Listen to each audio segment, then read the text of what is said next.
Selamünaleyküm. Herkesin günü hayrola. Hatice ile Dikişe Dair'e hoş geldiniz. Bugün sizlerle birlikte lastikli çarşaf dikiminde ölçü alımından tüm dikim aşamalarına kadar ayrıntılı bir şekilde elimden geldiği kadar anlatmaya çalışacağım. Çalışmaya geçmeden önce kanalıma ücretsiz bir şekilde abone olup yandaki zili de aktif hale getirirseniz yüklediğim tüm videolardan haberdar olabilirsiniz. Ayrıca bizi Instagram'dan Hatice ile hesabından da takip edebilirsiniz. Oradan da isteklerinizi ulaştırabilirsiniz. Elimizden geldiği kadar yardımcı olmaya çalışıyoruz. Şimdi çarşafımızda ölçü alımıyla başlayalım. Ölçü alırken dikkat etmemiz gereken yatağımızın enini, boyunu ve yatak yüksekliğini ölçmek. Yatağımızın boy ölçüsünü alıyoruz. Yatağın boyunu belirliyorum. Sonra yatağımızın enini de belirliyoruz. Benim yapacağım çalışmada yatak eni 1,5 metre, 150 santim eninde, 2 metre boyunda. Enini ve boyunu belirledikten sonra yatak yüksekliğine bakıyoruz. Yatak yüksekliğini de ölçüyoruz. Benim elimdeki yatak yüksekliği 30 santim. 30 santim olduğu için daha fazla pay vermemiz gerekiyor. Kumaş olarak aldığımızda enini alıyoruz, boyunu alıyoruz, ekstra kulak paylarını veriyoruz. Kulak paylarını belirlemek için de yatak yüksekliğine bakıyoruz. Yatak yüksekliği 30 santim olduğu için 30'un üzerinde kulak payları eklememiz gerekecek. Burada 30'a 40 santim kulak payı ekleyebiliriz. Biraz da altına kalacaktır. Bir kısımda dikiş payı olacaktır. Altına kalmasını istemiyorsanız, sadece dikiş payı olmasını isterseniz 35 santim de yeterli gelecektir. Kumaşta kesime geçmeden önce kağıt üzerinde de ifade etmek istiyorum. Gelen tüm soruların cevabı bu videoda olacaktır inşallah. Bizim yatağımız en olarak 150 santim, boy olarak 200 santim, yükseklik olarak 30 santimdi. Bu bizim yatak ölçümüz. Yatak ölçüsünü şöyle dikdörtgen şeklinde şu kısmı yatak olarak düşünüyoruz. Bu şekilde çizdim. Kenar kısımları da bizim kulak paylarımız olacak. Kulak paylarını neye göre belirliyoruz? Yatakta da ifade ettiğim gibi yüksekliğine göre kulak payını belirliyoruz. Bizim yüksekliğimiz 30 santimdi. Artı 10 santimde bir ekleme yaptım. Kulak paylarımız 40 santim oldu. 10 santim standart mı? Hayır. 30 santim eğer direkt altına geçmesini istemiyorsanız, direkt olduğu gibi sadece dikiş payı bırakmak isterseniz 35 de yeterli. Altına 5 santim şeklinde geçirmek istiyorum. O yüzden 10 santim verdim. Daha fazla geçirmek isterseniz bunu 45'e de çıkarabilirsiniz. Bu sizin isteğinize göre şekillenebilir. Benim yatak enim 150 idi ama standartlarda 150 ya da 160 da olabilir. Standart dışı farklı ölçülerde de olabilir. Mantık olarak ölçü alma şeklimiz bu şekilde. İster tek kişilik olsun, ister çift kişilik olsun, bu şekilde ölçüyü rahatlıkla alabilirsiniz.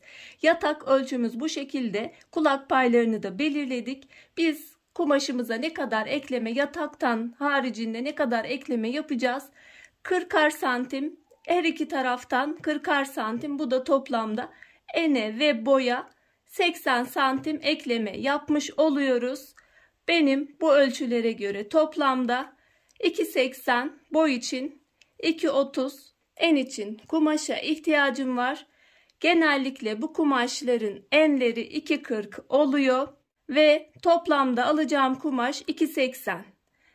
280 santim kumaş alıyorum. En kısmından 2.40'lık kısmından 10 santim çıkarıyorum. Yatak ölçümü tam oluyor. Farklı enlerde, kumaşlarda var. O şekilde de tercih edebilirsiniz. Standart yataklara bu şekilde yeterli geliyor. Eğer en 160 santim olsaydı en kısmından, kumaşın 2.40'lık kısımdan hiç çıkarmayacaktık. direkt 2,80 alacaktık kumaşı ve tam tamına olacaktı. Şimdi bunu kumaş olarak düşünüyorum.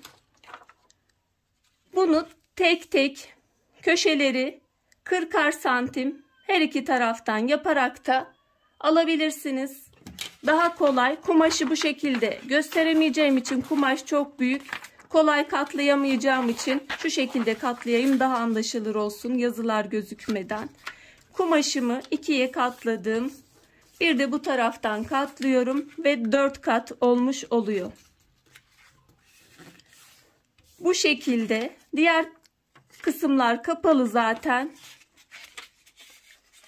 Açık köşe kısımları, 4 köşeyi de bu şekilde de üst üste getirerek kesebilirsiniz. Şuradan 40 santim, buradan 40 santim de buradan alıp kesebiliriz. Kumaşı 4'e katladıktan sonra zaten ölçümüzü belirledik. Bu şekilde keserek yapabiliriz. Farklı şekillerde kesimlerimiz de var. İsterseniz 40 santimi belirledim. Buradan da 40 santimi belirledim. Köşemi bu şekilde de kesebilirim.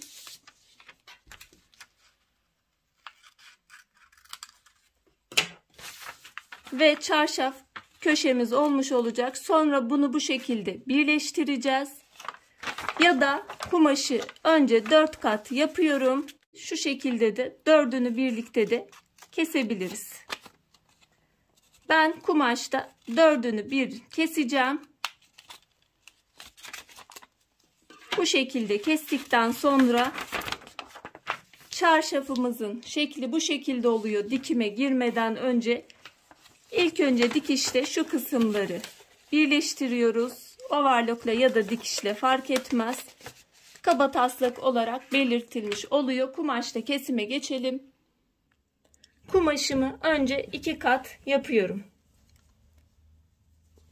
Güzel bir şekilde katlıyorum. Daha sonra bir de bu taraftan katlıyorum. Kumaşım 4 kat oluyor. Genelde ilk dikenler bunun 4 kat haline nasıl getirdik diyorlar. Kumaş büyük olduğu için çok fark edilmiyor ama kağıtta gösterdiğimin birebir aynısı. Kumaşı 4 kat şekline getiriyorum. Kumaşı 4 kat yaptım.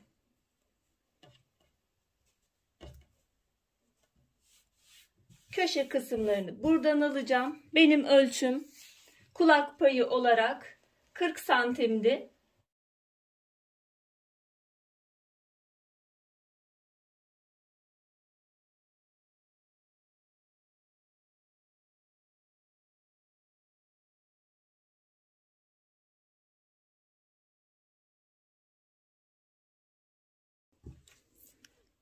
Kulak kısımlarını belirledikten sonra buradaki cetvel yardımıyla da alabilirim. 40'a kadar getiriyorum.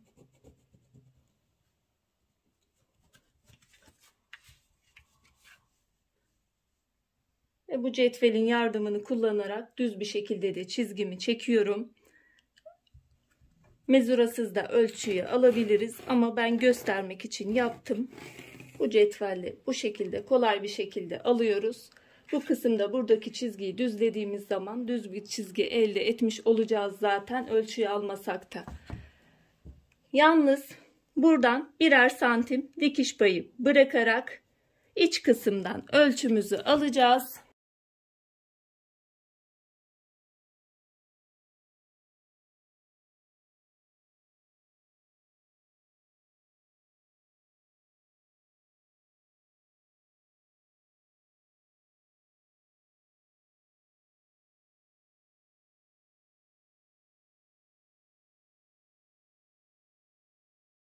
Buradan kesmemizin nedeni dikiş payı bırakacağız. O yüzden dikiş payı bırakarak kesmiş oluyoruz.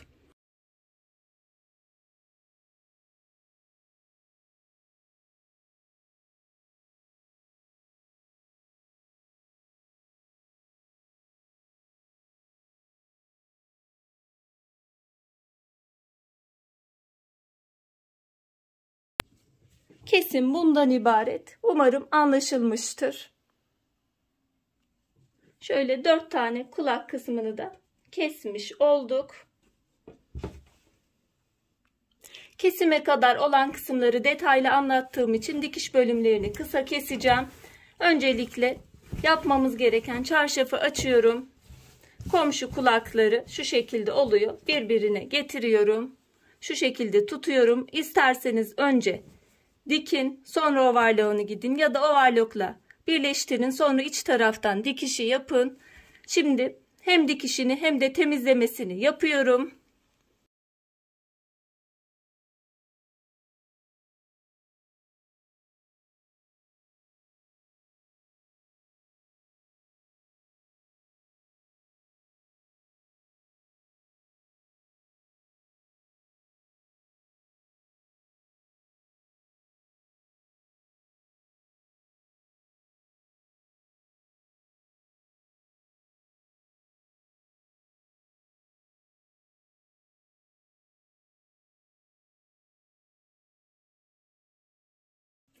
Kenar dikişini ve temizlemesini de yapmış olduk. Şimdi diğer bütün köşeleri de bitiriyorum. Köşe kısımlarını oluşturmuş olduk. Dikişini ve temizlemelerini dört bir köşede bitirmiş olduk. Şimdi sadece köşe kısımlarına da dikebilirsiniz lastiği ama ben genel olarak çevresinin hepsini lastiği geçiriyorum. İsterseniz tüm devreyi overlock çekip şu şekilde geniş bir lastik de kullanabilirsiniz. Overlock çektikten sonra şöyle katlar lastiği içinden çektirerek bu şekilde de dikebilirsiniz. Bu şekilde dikerseniz lastik gevşediği zaman çıkarma ihtimaliniz olmuyor. O yüzden sökmeniz gerekiyor. Ben tercih ettiğim daha dar lastikler ve kanal yaparak şu şekilde bir katlıyorum. İsterseniz overlock çekip tek de katlayabilirsiniz. Bu şekilde katlıyorum. Bir daha katlıyorum. Kanal yapıyorum. Bu kanalın genişliği de içinden lastiğin rahat bir şekilde geçeceği şekilde katlama alıyorum. İstediğiniz genişlikte lastiği tabi kullanabilirsiniz. Geniş lastik kullandığınız zaman kumaş ölçüsü daha da artacaktır. Dar lastik kullandığımız zaman kumaştan da tasarruf etmiş oluyoruz. Ben şimdi şu şekilde kanal yapacağım ve yuvarlak olan lastiği kullanacağım. İçinden geçireceğim. Öncelikle komple dikeceğim.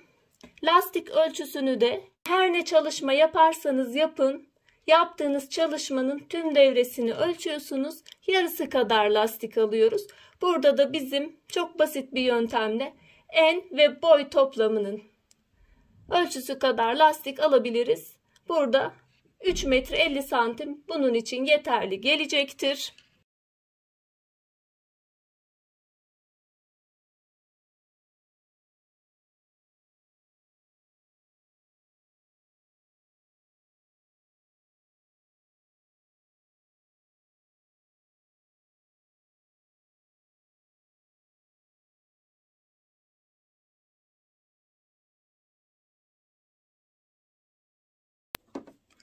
Geçirmek için bir kısım bıraktım, dikmedim. Şimdi lastiği geçirip bitirmiş olacağız. Lastik ölçüsünü devresinin yarısı kadar alıyoruz. Bizim çarşafımızın devresi tamamen ölçtüğümüzde 7 metre oluyor. Yarısı 3,5. 3 metre 50 santim lastik aldığınızda yeterli gelecektir. İğne yardımıyla bıraktığımız kısımdan lastiğimizi geçiriyoruz.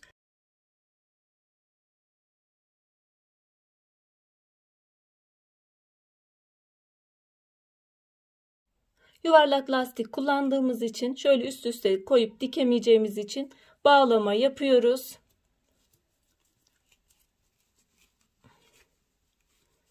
Bunu da sıkı bir şekilde yapıyoruz. İçinde çok fazla kabalık oluşturmaması için fazla kısmı kestim. İçeri doğru alıyorum bu kısmı ve dengeli bir şekilde büzgüyü yayıyorum.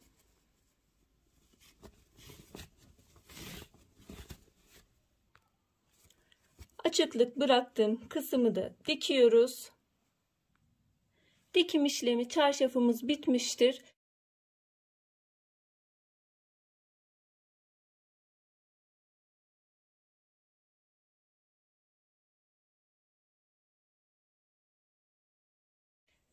Videoyu bitirmeden önce şunu da söylemek istiyorum. Önce kumaşlarınızı yıkayıp ütüleyin. Kesimi hazır hale o şekilde getirin. Çünkü kumaşlar çekecektir.